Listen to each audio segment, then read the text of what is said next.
BNP chairperson ও সাবেক প্রধানমন্ত্রী বেগম খালেদা জিয়ার মৃত্যুতে গভীর শোক প্রকাশ করেছে জাতিসংঘ।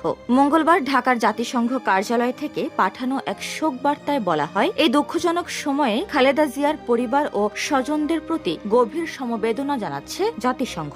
একই সঙ্গে বাংলাদেশের সরকার ও জনগণের প্রতি সংহতি পুনর্ব্যক্ত করা হয়। বিএনপি চেয়ারপারসন ও সাবেক প্রধানমন্ত্রী খালেদা জিয়া মঙ্গলবার ভোরে মারা যান। তার বয়স হয়েছিল ৮০ বছর।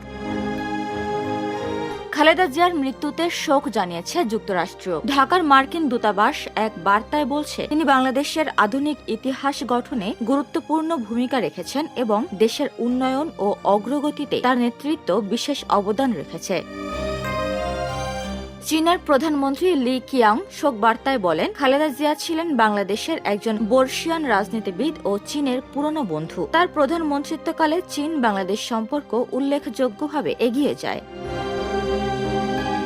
ভারতের প্রধানমন্ত্রী নরেন্দ্র মোদী গভীর শোক প্রকাশ করে বলেন, বাংলাদেশের প্রথম নারী প্রধানমন্ত্রী হিসেবে ভারত বাংলাদেশ সম্পর্ক জোরদারে খালেদা জিয়ার ভূমিকা স্মরণীয় হয়ে থাকবে।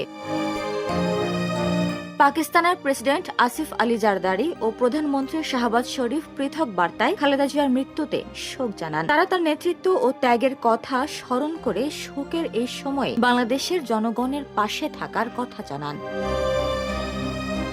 ডেস্ক রিপোর্ট, সোনালী নিউজ।